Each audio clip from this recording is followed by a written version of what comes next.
Saudações a todos.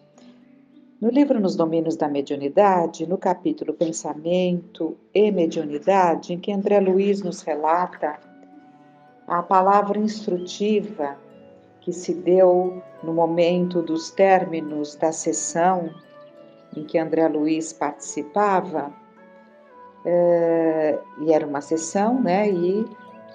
Como já andamos vendo isso, o Espírito se manifesta falando sobre o pensamento e a mediunidade. Então ele coloca que imaginar é criar, e toda a criação tem vida e movimento, ainda que ligeiros, impondo responsabilidade à consciência que a manifesta. Isso é muito interessante, porque nós podemos achar que os pensamentos mais rápidos, né, não teriam ali nenhum efeito positivo, nem tampouco negativo quando se tratam de pensamentos nocivos, mas ele diz que toda a criação, porque o pensamento é criador, né? Então toda a criação tem vida e movimento, mesmo que ligeiros, e há responsabilidade, impõe responsabilidade. Então temos responsabilidade sobre todos os nossos pensamentos, ainda que ligeiros. E ele continua: e como a vida e o movimento se vinculam aos princípios de permuta, é indispensável analisar o que damos a fim de ajuizar quanto àquilo que devamos receber, né? Porque realmente nós só recebemos de acordo com o que damos, porque aquele que não dá nada de bom, ele tem ali o seu coração tão fechado, né, que ele nem é receptivo para receber algo de bom. Nós sabemos que para que uma vibração amorosa possa nos alcançar, há necessidade da receptividade. E só é receptivo aquele que vai se amoldando, aquele que vai trabalhando os seus sentimentos. Com isso, ele vai se tornando uma pessoa receptiva. Existe uma diferença brutal nesse grau de receptividade entre um e outro. Alguns apresentam verdadeiras couraças, né? Para o bem, né? Não couraças de resistências ao mal, né? Então ele continua: quem apenas mentalize angústia e crime, miséria e perturbação, poderá refletir no espelho da própria alma outras imagens que não sejam as da desarmonia e do sofrimento? Então, como nós vamos refletir algo que nós não alimentamos, que nós não mentalizamos? Se a nossa casa mental vive impregnada por pensamentos angustiantes, criminosos, miséria, perturbação, é claro que é isso que nós vamos refletir. Um viciado entre os santos não lhes reconheceria a pureza, de vez que, em se alimentando das próprias emanações, nada conseguiria enxergar senão as próprias sombras. E é interessante porque, assim como no plano espiritual, o espírito não consegue perceber aqueles que estão acima dele, né? Ele só consegue perceber os que estão no seu padrão vibratório ou abaixo do seu padrão vibratório, não acima. Mas entre nós também, não é? Nós podemos ver, até ouvir, mas quando não temos ali um preparo íntimo, um amadurecimento, nós não conseguimos alcançar o significado de certas palavras, de certas colocações, não é? É a mesma situação. Quem vive a procurar pedras na estrada certamente não encontrará apenas calhaus subservientes. Quem se detenha indefinidamente na medição de lama está ameaçado de afogamento no lodo. O viajante fascinado pelos sarçais à beira do caminho sofre o risco de enlouquecer entre os espinheiros do mato inculto. Vigiemos o pensamento. Então, vamos firmar. Vigiemos o pensamento, purificando-o no trabalho incessante do bem. Como nós vamos ter condição de vigiarmos os pensamentos? Como nós vamos ter condição de irmos nos libertando do lixo mental e trazendo para o nosso campo mental pensamentos de maior elevação? A necessidade dessa busca, desse trabalho íntimo e do trabalho incessante do bem, porque é isso que nos burila. Para que arrojemos de nós a grilheta capaz de acorrentar-nos a obscuros processos de vida inferior. E se nós estamos encarnados, é justamente para sair desse rastejar, sair dessa inferioridade. Um grande equívoco é encararmos simplesmente o retorno à carne, a encarnação, como a grande oportunidade. Então, no sentido de que basta estarmos encarnados. Basta estarmos encarnados? Basta estarmos aqui para que a encarnação se faça proveitosa? Absolutamente. Não existe encarnação proveitosa sem esforço. Sem um esforço para domar aquilo que percebemos que não está legal em nós, né? Domar as nossas tendências, as nossas viciações, domar a nossa preguiça, a nossa tendência à ociosidade, a nossa preguiça muitas vezes não só física, mas mental, né? Então tudo isso tem que ser domado. Então a encarnação, para que ela se faça uma oportunidade, ela tem que ser proveitosa, pelo esforço, porque nada virá a nós. Nada virá a nós. Nós temos que ir ao encontro. Né? Naquela passagem da capa, que o cego de Jericó, ele ouvindo que Jesus passava pelo caminho, ele estava à margem, ele ouvindo, ele arroja a capa longe. E de pronto ele se levanta. É iniciativa da mudança. É isso que nós temos que perceber. E Jesus disse, mandou chamá-lo, porque Jesus ouviu os brados, porque quando ele percebe, ele ouve, ele sente que Jesus estava saindo de Jericó e ele estava lá à margem do caminho. Ele começa a clamar, Jesus de Nazaré, compadecei-vos de mim. Ele clama cada vez mais alto e Jesus ouve e diz para alguém, traga-o para mim. Jesus não foi até ele, vejam a lição.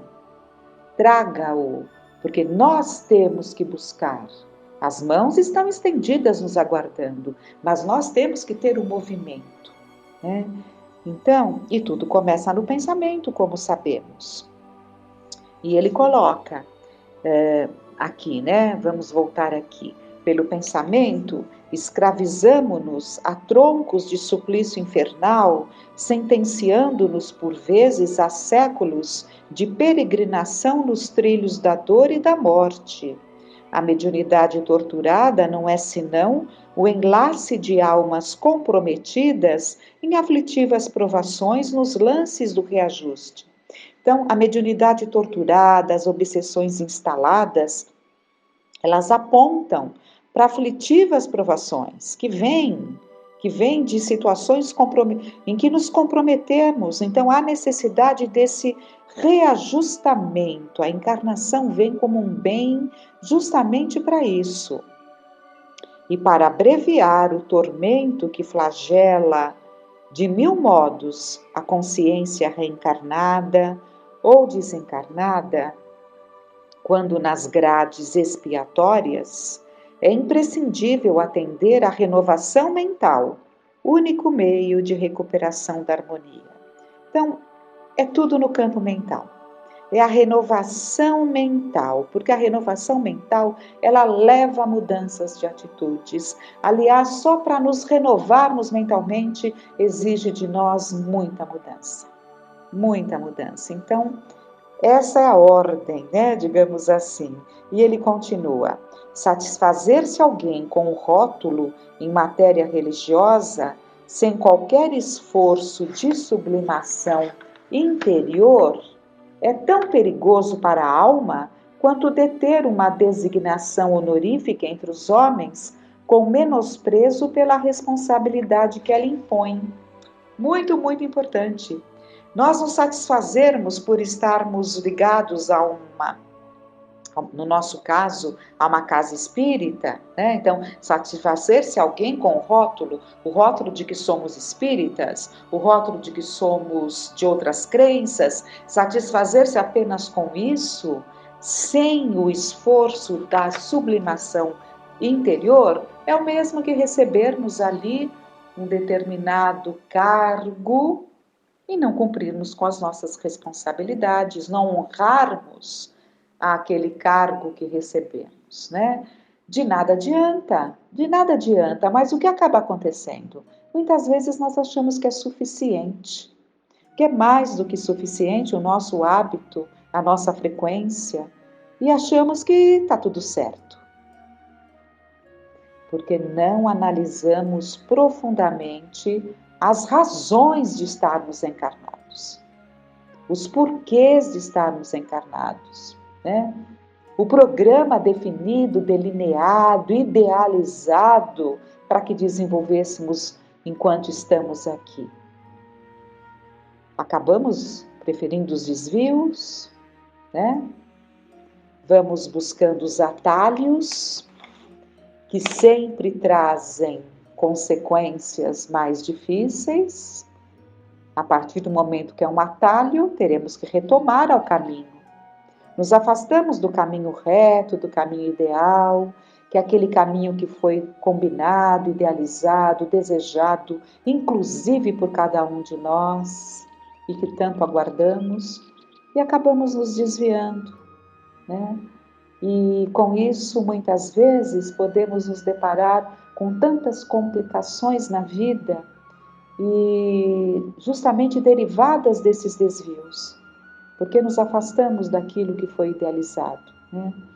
Então é importante que estejamos atentos a isso, é importante que estejamos atentos ao nosso esforço, ao nosso trabalho íntimo, lembrando aquele momento que Públio Lentulus nos narra no livro Há 2000 anos, em que ele vai buscar a Jesus, né? Ele necessitava ali atender um pedido da esposa para a cura da filhinha tão amada que estava com lepra, e ele vai procurar a Jesus, sabendo ali mais ou menos por onde estaria, mas ele fica distante. Ele fica distante, aguardando o momento em que ele estaria a sós, à noite, devido ao orgulho, né? Ele não quis procurar durante o dia, mas Jesus lhe fala que aquele encontro deveria ter sido na claridade do dia. E alerta ao público que ele estava diante de um minuto decisivo na vida dele, porque ele faria uma escolha. E era um minuto decisivo. Um minuto que poderia perdê-lo, né? Ele poderia perder a grande oportunidade, trazendo sérias consequências naquela encarnação atual e refletiria também para as encarnações vindouras. Então ele estava num minuto decisivo que poderia ter sido glorioso, mas não foi, porque a escolha foi infeliz. E nós também, quantas vezes estamos diante desse minuto, que pode ser glorioso ou infeliz, porque trata-se de um momento decisivo. Então, quantas escolhas são feitas nas nossas vidas? Quantas trazem consequências que não gostaríamos, mas erramos na escolha? Não ouvimos o nosso coração, não buscamos a Deus nosso Pai para a inspiração que tanto necessitamos nesses momentos de escolhas na vida. E Jesus o alerta que estava no querer, está no seu querer, está no nosso querer. Aproveitar o que nos resta desta encarnação, né? Ou continuarmos quantas vezes distraídos, sem praticarmos grandes males, mas não fazer o bem é um grande mal. E lamentaremos muito a oportunidade perdida. Li a esses dias de um espírito relatando a sua dor ao chegar do lado de lá, e ele diz que o que o impressionou não foi absolutamente a dor da partida, porque não dói. Não foi absolutamente o que ele deixou. Foi exatamente o tempo perdido. Tempo perdido. Não foi a vida que ele deixou, foi o lamento do tempo perdido, o lamento da oportunidade desperdiçada. Né? Então é isso. E é no pensamento. E voltando então mais um pouco aqui, títulos de fé não constituem meras palavras acobertando-nos deficiências e fraquezas. Expressam deveres de melhoria a que não nos será lícito fugir sem agravo de obrigações. Em nossos círculos de trabalho, deste modo, não nos bastará o ato de crer e convencer. Ninguém é realmente espírita à altura deste nome, tão só porque haja conseguido a cura de uma escabiose renitente, com o amparo de entidades amigas, e se decida por isso a aceitar a intervenção do além-túmulo na sua existência. E ninguém é médium na elevada conceituação do termo somente porque se faça órgão de comunicação entre criaturas visíveis e invisíveis. Para conquistar a posição de trabalho a que nos destinamos, de conformidade com os princípios superiores que nos enaltecem o roteiro, é necessário concretizar-lhes a essência em nossa estrada por intermédio do testemunho de nossa conversão ao amor santificante. Não bastará, portanto, meditar a grandeza de nosso idealismo superior. É preciso substancializar-lhe a excelsitude em nossas manifestações de cada dia. Né? Não basta meditar a grandeza do nosso idealismo superior, porque muitas vezes temos muitos ideais. Muitos de nós trazem ideais, né? Mas não basta ficarmos nesses ideais. Uma vez um texto nos dizia que nós, em grande maioria, somos pseudos idealistas. Ou seja, ficamos no campo do ideal e não trabalhamos as manifestações, não exteriorizamos as manifestações disso que idealizamos. Então deve ser um desencanto enorme nos depararmos, né, na aproximação do nosso retorno ao plano espiritual, nas nossas constatações quando já lá estivermos. Deve ser muito doído constatarmos que tínhamos muitos ideais, que tínhamos muitos planos, que muitas coisas poderiam ter sido feitas e não fizemos. Muito perdão poderia ser concedido e não nos esforçamos. Quantas vezes podemos ser até machucados por alguém? E às vezes de forma bastante séria, né? Nós temos que entender isso. Acontecem situações que nos machucam, né? São aquelas alfinetadas que a gente aprende lá no Evangelho, na paciência, né? Que são como alfinetadas que recebemos, mas e que machucam, né? Mas existem aquelas coisas que nos alcançam mais profundamente, né? Mas sejam de que condições forem, feliz daquele que consegue se sobrepor a isso e poder dizer, como aprendemos no Evangelho: nada tenho contra o meu irmão. E se no caminho das nossas vidas alguém nos feriu, que consigamos pegar ali os momentos que já tivemos bons, antes daquela situação, né? Que aquele ato de dificuldade seja realmente superado. Isso é muito importante, que aprendamos a superar as situações e a perceber outras tantas coisas boas que nos ligam a determinadas pessoas. E assim nós vamos conseguindo o que há de mais importante, é não termos nada contra ninguém. É que a aproximação de quem quer que seja não nos traga nenhuma situação de desconforto. Reflitamos. Pensemos então nesse tema de hoje, como os cuidados com os nossos pensamentos. Orai e vigiai, tão alertado por Jesus. Que fiquemos em paz.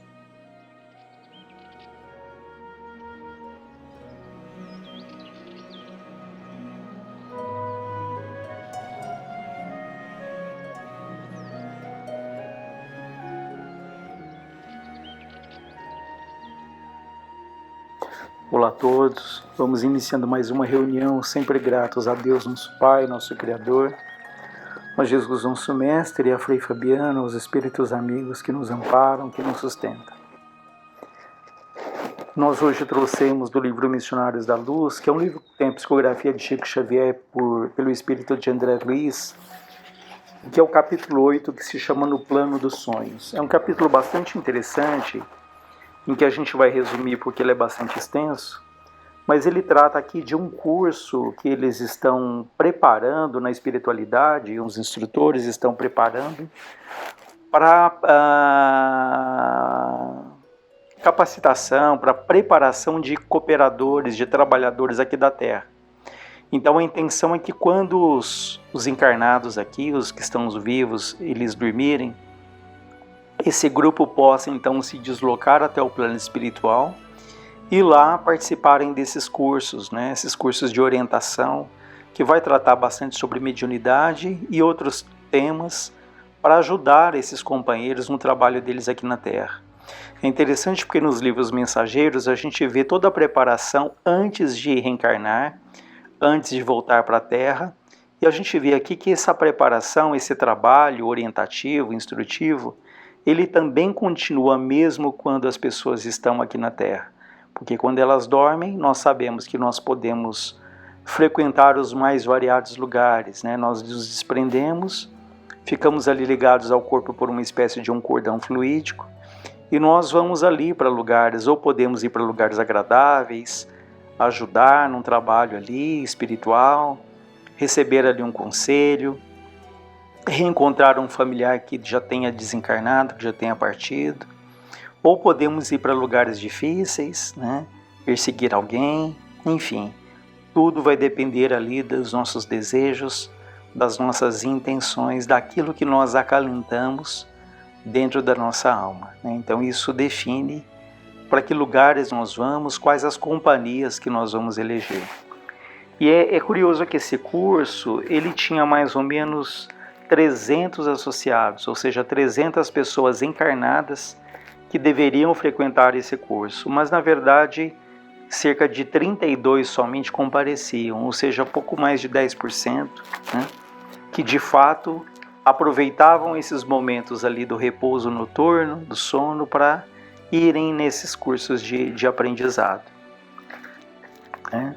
E eles falam que muitos, quando falam sobre a capacidade de retenção dessas lembranças, né, dessas incursões, desses cursos, ou enfim, ou de qualquer experiência que nós tenhamos quando estamos no repouso físico, mas espiritualmente estamos aí caminhando para vários caminhos, né? Então ele diz, olha, que semelhantes reminiscências, né, ou seja, semelhantes lembranças, no livro temporário das células cerebrais, é muito diferente nos discípulos entre si, variando de alma para alma. Entretanto, cabe-me acrescentar que na memória de todos os irmãos de boa vontade, permanecerá de qualquer modo o benefício, ainda mesmo que eles no período de vigília não consigam positivar a origem. Ou seja, nós temos essas experiências e acordamos lembrando ou não. Como ele diz, isso depende muito de cada um, né? Da própria condição espiritual, mas que ainda que a gente não se lembre totalmente, essas experiências elas ficarão gravadas, ainda que intuitivamente, nos ajudando naquilo que for possível. Ele diz, despertando na crosta, né, na terra, depois delas, os aprendizes experimentarão alívio, repouso e esperança, a par da aquisição de novos valores educativos. É certo que não podem reviver os pormenores, né, os detalhes, mas guardarão a essência, sentindo-se revigorados de maneira inexplicável para eles, não só a retornar à luta diária no corpo físico, mas também para beneficiar o próximo e combater com êxito as próprias imperfeições. Seus pensamentos tornam-se mais claros, os sentimentos mais elevados, as preces mais respeitosas e produtivas, enriquecendo-lhes as observações e trabalhos de cada dia. Então, ainda que nós quando acordar não tenhamos os detalhes, nós vamos sentir ali os benefícios daquelas experiências. Então, quantas vezes podemos ir dormir ali com uma dúvida perturbadora, situações difíceis, e que se for permitido, se tivermos esse mérito, né, se for também do nosso interesse, nós vamos nos encontrar com espíritos que podem nos ajudar. Né? Aquelas situações em que nós acordamos com a mente mais serena, mais tranquila, com as decisões ali mais claras, né? Que nessa troca de experiências podemos ter sido ajudados.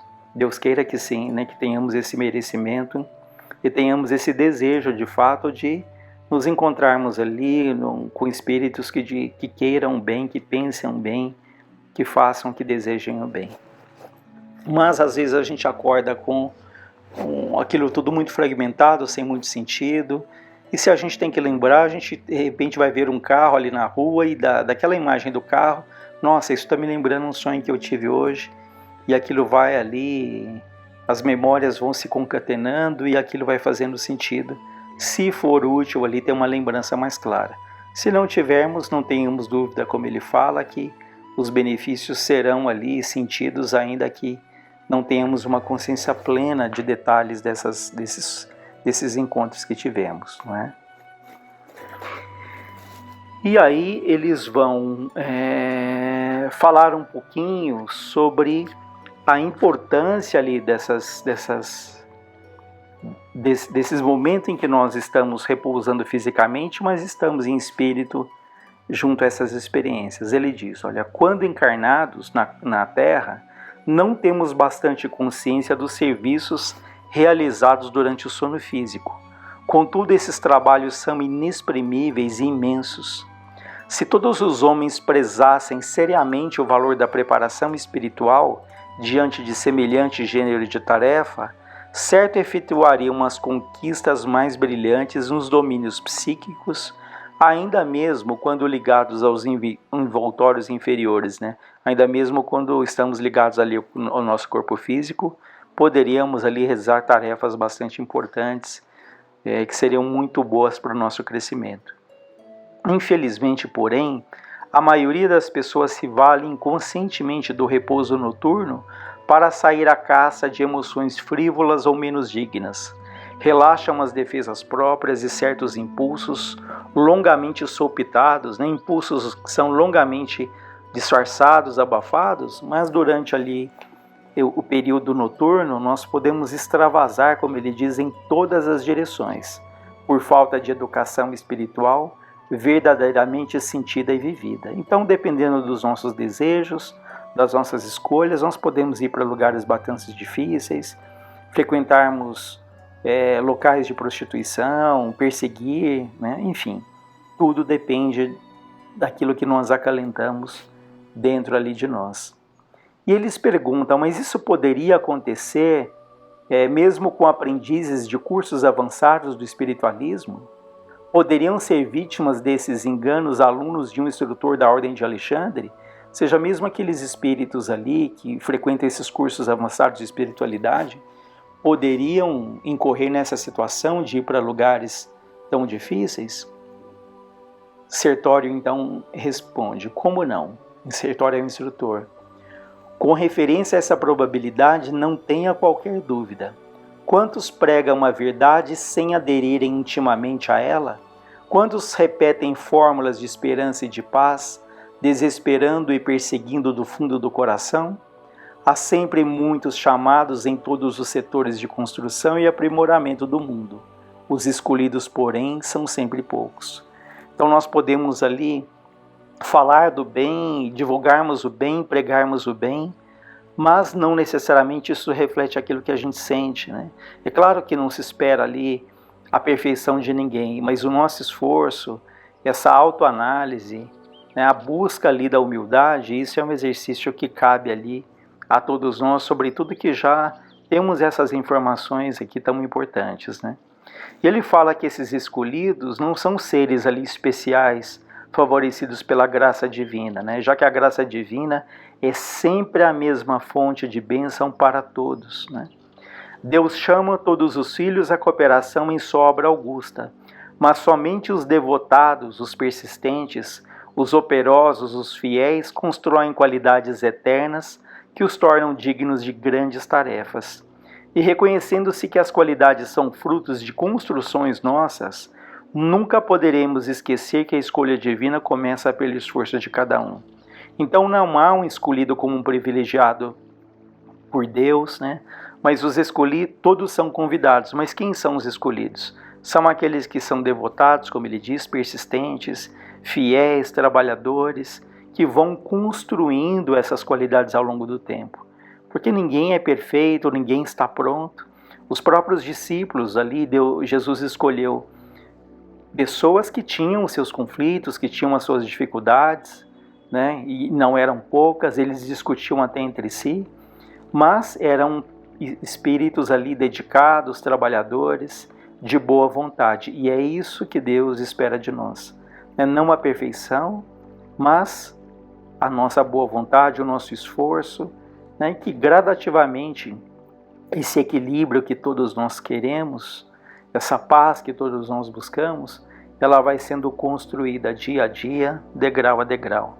Então isso para que nós não exijamos uma perfeição que ainda não temos, e também não exigir ali uma perfeição do outro, já que ninguém tem essa perfeição, né? E nesse curso eles chamaram ali 2 companheiros para participar, que era o Vieira, né, e o Marcondes, né? Quando foram ali procurar o Vieira, já que os 2 não chegavam, eles perceberam que ele estava ali num pesadelo, sendo sufocado, como se estivesse sendo estrangulado. E na verdade quem era? Era um grande amigo dele, que aqui na Terra eles tinham uma relação ali de amizade entre as famílias. E o Vieira ali se sentiu, acusava o Vieira, ele fazia comentários ali muito complicados a respeito desse amigo que já tinha falecido, né, verdadeiras calúnias, e esse espírito que aparentemente não tinha consciência disso estava percebendo todos esses comentários infelizes, né, essas acusações. Então esse grande amigo dele fica ali indignado, se sente traído, dizendo como ele pode falar tanta coisa a respeito da minha vida, tantas calúnias. E ele ali, durante o momento do sono, ele em espírito se encontra com o Vieira, também em espírito, já que ele estava dormindo, né? E aí há toda essa situação, né, que aparentemente era um pesadelo, mas era um encontro espiritual ali bastante difícil. E notando aquilo, o André Luiz e alguns instrutores, o que eles fazem? Eles acordam, né? Eles acordam Vieira, Tanto que o Vieira, quando acorda, ele fala: graças a Deus que acordei, que pesadelo terrível. Será verdade que eu tenha lutado com o fantasma do velho Barbosa? Barbosa era um amigo dele que já tinha falecido. Não, eu não posso acreditar. Mas em seguida ele já atribui aquilo a alguma coisa que ele tinha comido, a um problema digestivo. Ele não consegue aproveitar aquela situação para fazer uma reflexão da origem daquele pesadelo tão ruim. E eles então partem para ver onde estava o Marcondes, que era o outro que deveria participar daquele curso de orientação espiritual, né, de preparação de trabalhadores. E eles se deparam com uma situação em que Marcondes estava ali com 3 mulheres, né? Isso, mais uma vez lembrando, Marcondes era um encarnado vivo que estava ali no momento do sono físico. Ele em espírito se encontra com 3 espíritos de mulheres, né, numa situação que a gente depreende ligada muito à questão da sensualidade, da sexualidade. E o Marcondes fica muito constrangido quando ele percebe que os instrutores estavam ali, né? Tanto que ele fala para o Sartório: ô Sartório, como é difícil manter o coração nos caminhos retos. Me perdoe, eu não sei como isso aconteceu, eu não posso explicar. Sertório, que era o instrutor, porém, parecia pouco disposto a cultivar lamentações, e mostrando-se muito interessado em aproveitar o tempo, interrompeu: sim, Marcondes, cada qual escolhe as companhias que prefere. Futuramente você compreenderá que somos seus amigos leais e que lhe desejamos muito bem. Agora a gente pode se perguntar: será que ele foi acordado como no outro caso, o caso do Vieira? Né? O instrutor diz: não, não vamos acordá-lo. Não podemos agir aqui do mesmo modo. Marcondes deve demorar-se em tal situação para que amanhã a lembrança desagradável seja mais duradoura, fortificando-lhe a repugnância pelo mal. Então vejam que nesse caso ele permaneceria ali se sentindo muito constrangido, né, se sentindo muito mal por ter sido encontrado numa situação ali tão complicada. Ele deveria estar num curso de aprendizagem espiritual e, no entanto, ele estava ali envolto em 3 mulheres. Essas mulheres diziam que ele que as convidava pelo pensamento, enfim, um processo ali de simbiose, né? Mas ele não acordaria para que no outro dia de manhã ele permanecesse mais tempo com aquela sensação de constrangimento, para que ele gerasse uma reflexão, uma mudança de atitude. Vejam que no primeiro caso do Vieira, que ele acorda, ele num primeiro momento até pensa: nossa, será que eu encontrei aquele velho amigo? Mas em seguida ele já atribui aquele pesadelo a algo que ele tinha comido, a um problema ali digestivo, né? Ou seja, ele não aproveitou essa experiência. Nesse caso, eles não acordariam justamente para ver se ele aproveitaria aquelas reflexões, né, dessa situação tão difícil, tão constrangedora em que ele se viu ali, né? E o André, enfim, eles voltam ali para o estudo, os instrutores, para não perder tempo, já que perceberam que aqueles 2 que estavam programados não iriam pelas escolhas que eles tiveram, né? E o André Luiz fica muito sensibilizado, né, com aquela situação dos 2. E o instrutor Sertório diz a ele: André, conserve seu sentimento que é sagrado. Não se arrisque, porém, a sentimentalismo doentio. Esteja tranquilo quanto à assistência que não faltará a eles no momento oportuno. Não se esqueça, porém, de que se eles mesmos algemaram o coração em semelhantes cárceres, é natural que adquiram alguma experiência proveitosa à custa do próprio desapontamento. Então nós vamos encerrando por aqui, mas fica esse aprendizado, né, de que nos preparemos para dormir, façamos a nossa prece, cultivemos pensamentos ali no bem, e Deus permita que quando o corpo físico repousa, nós podemos ir visitar lugares agradáveis, ajudar se for possível, né? E que as nossas escolhas não sejam escolhas difíceis, né?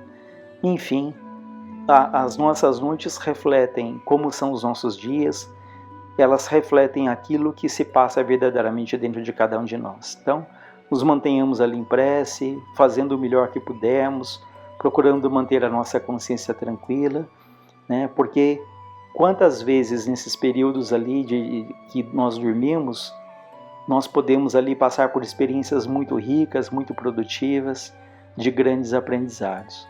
Então, esse texto nos faz lembrar, assim como nós temos que nos preparar para acordar, né, fazendo a nossa oração, buscando ali a esperança, também nós temos que nos preparar para dormir, né? uns momentos ali de calma, de serenidade, para que seja uma noite de repouso, uma noite de refazimento, uma noite de aprendizado. Que Deus nos ampare, nos fortaleça hoje e sempre. Graças a Deus, graças a Jesus.